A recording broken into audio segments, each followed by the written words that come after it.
I really don't believe there's a solution. And maybe you believe there is, and maybe you can make me understand. But I'm going to tell you what my point of view is right now.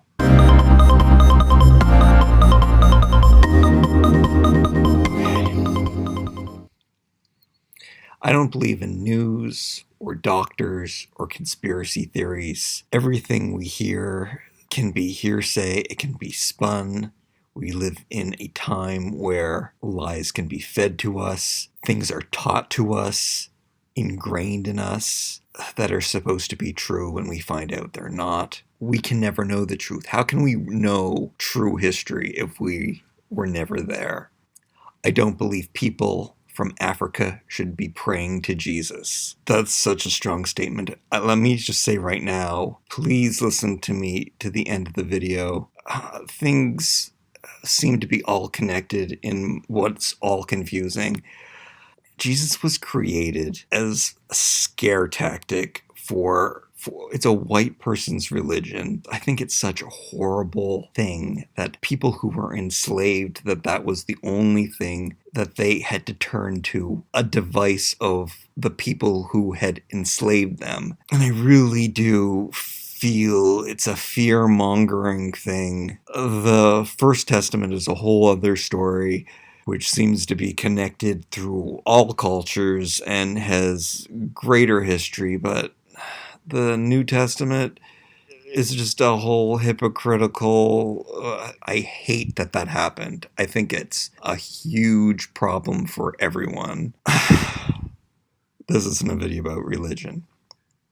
I don't believe in calling people black. I've always been uncomfortable with that term. I guess it's the same as calling me white, and I don't really mind being called white. I'm not white. Black people aren't black. There are so many different shades of both, and so many shades in between the two. And that's usually how I describe. I don't know where I learned that. I grew up watching a lot of CBC and PBS, Canadian Broadcasting Corporation. I am Canadian. Something that I did learn from watching Canadian TV, and I grew up in a very white, rural, small community, not even a town, very, very small.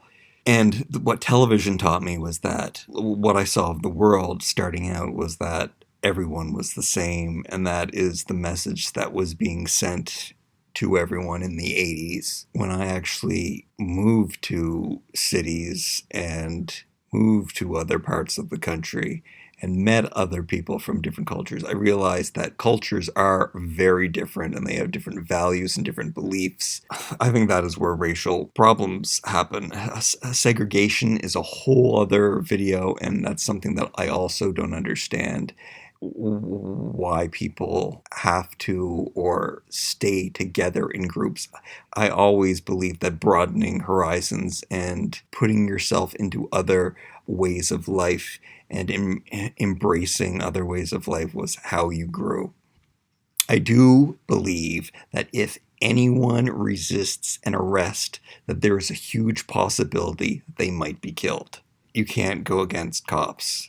You can't go against enforcement. I don't know if that happened. Again, I don't know what the media tells me.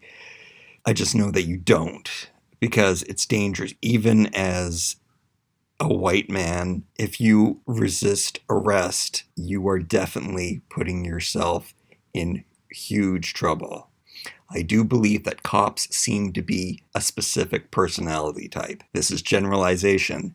We have to generalize. I'm going to talk about that in another point later on. Even female cops, they seem to have something to prove. I'm sure it's not every cop, but so many cops that I've encountered, so many cops that I've seen speak, they're given and they're taught, apparently, I guess, to have power. They have to have power. They have to, if you're going to force somebody,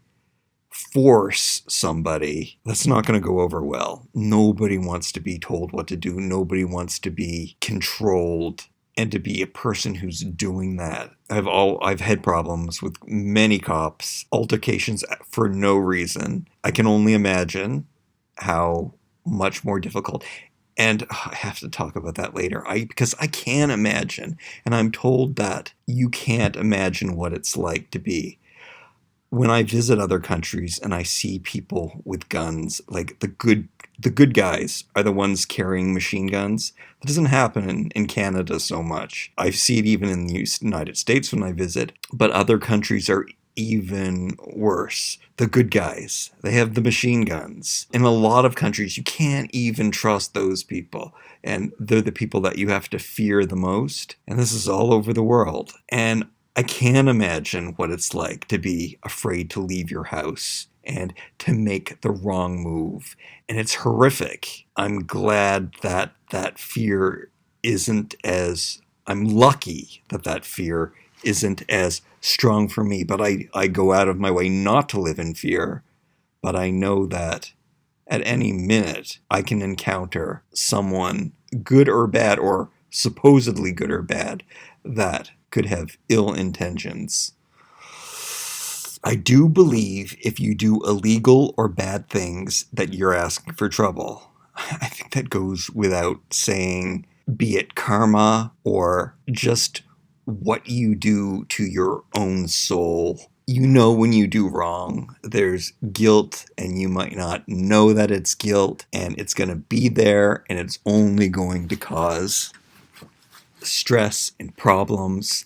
There's no excuse for bad things ever. There's no lesson you can teach someone by doing something negative or bad. Again, I'll probably say this at the end. The best thing, the only thing anyone can do is set a good example. You can't teach anyone to do anything. You can't make or force anyone to do anything.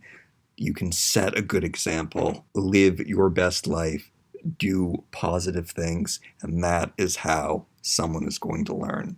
I do believe that all drugs are bad and don't help with the bigger picture. Even prescription drugs don't help. Yeah, I'm totally against drugs.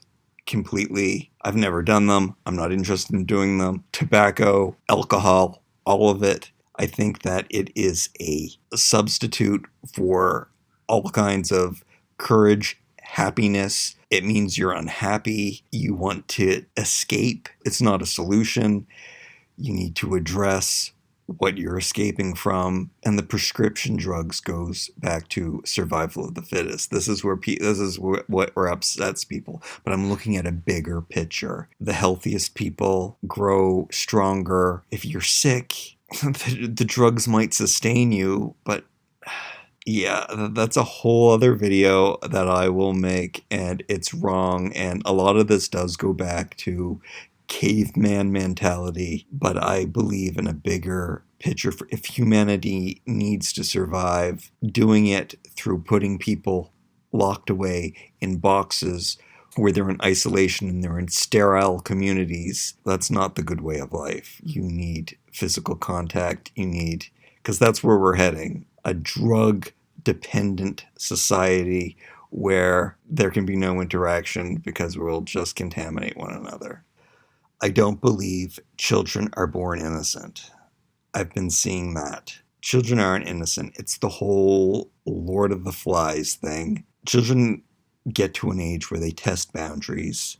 That is how we learn. They're going to see differences in things. They're going to come together in groups where they're like-minded, where they share characteristics with other people. They're going to eventually find differences, and they're going to fight against them. Children are the evilest things. I think we all have memories of when we were children where we said things that we shouldn't have said. We didn't know any better, but that's how we learn. And hopefully there's guidance and the right education to teach us to learn. I do believe we are all animals, and that for many it might be a great struggle to resist instinct.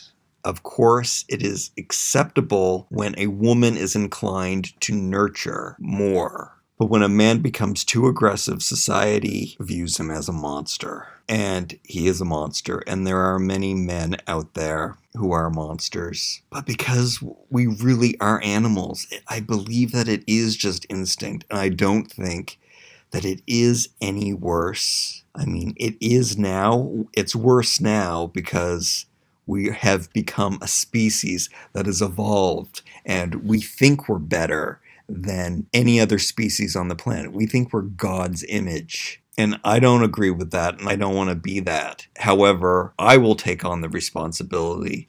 I will live my best life. I will set my best example. But so many people don't. I'll get into adversity later on.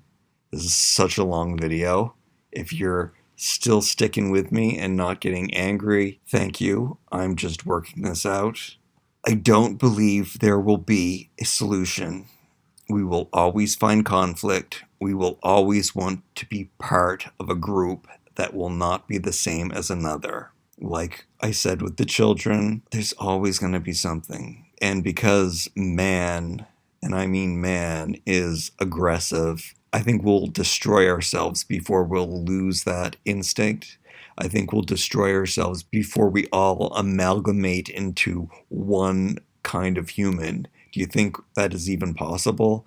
Do you think we would all breed until we would become one color and everyone looked the same? Do we have too many people on the planet? Do we segregate too much? Are our borders too strong?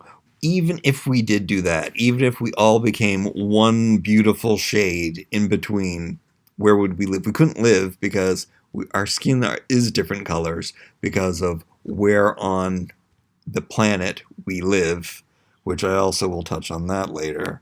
I believe we have to generalize and categorize. It is how we learn and develop our instincts. It's how we stay safe and how we survive. That is how we learn. There's totally black and white things that we know. We first have to learn those, and then as we educate ourselves even more, we realize the grays in between. It's a fork in the road. You can go right, you can go left, but you learn where to balance and where to compromise. And then all of the different shades that are in between, you have to make those decisions. And we learn that from trial and error, the generalization of how, for the example I gave earlier, a cop is going to treat us. From our experience in dealing with the cops, how do we have to act? I've actually learned, because I was tired of being frightened of the police, that I decided to smile and wave. And that was me making my compromise, making a switch in my mind. Again, this is a white man doing this. I don't have the same interaction history. I'm going to link some videos at the end of this. I should have said this at the beginning of the video. They're made by PBS. It's where this all started. It's about how slavery happened. I think it's a really good video. She's really fast speaking, so I think I've already watched it 5 times. I want to watch it all the time. It's the basics of how all of this happened. Definitely click on that afterwards. I believe white men have more power because they are bigger assholes. Yeah, that's all I have to say. But that's going to be connected to, I believe they got there because they had to survive in the cold and the snow. Today, they no longer face adversity. I talked about this briefly. People have different shades of skin because of where they live on the planet and how much sun they need to create vitamin D. We all were dark-skinned at one point. I have to find out, I have to look into why we migrated north. I don't know why we did that. White men had to figure out they could no longer have ripe, juicy fruits from trees all year round that didn't exist anymore. Animals hibernated, there wasn't meat. They had to figure out how to make grass into food. So they did that. They overcame so much. They just became so entitled. And I believe they became assholes because I'm going to get into that later too. It's a very scary point. We're coming to that. Oh, it's right now. A life of adversity is a better life. It develops creativity and makes you pay attention. Anything that was worth getting in my life was a struggle. Anything that's handed to you, it has very little value. If a white man is getting things, especially the white men who get things handed to them, they probably are the biggest assholes.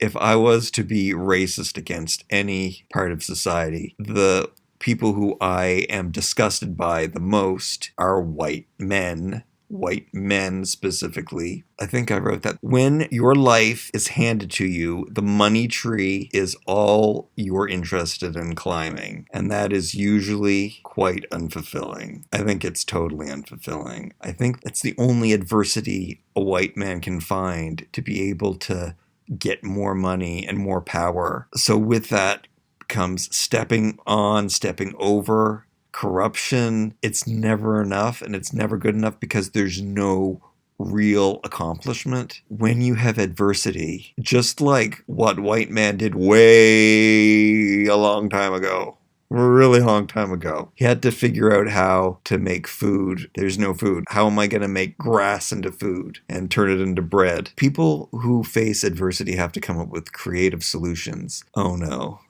This is leading me to the point where the one place where people of color excel, where they dominate the industry, is music.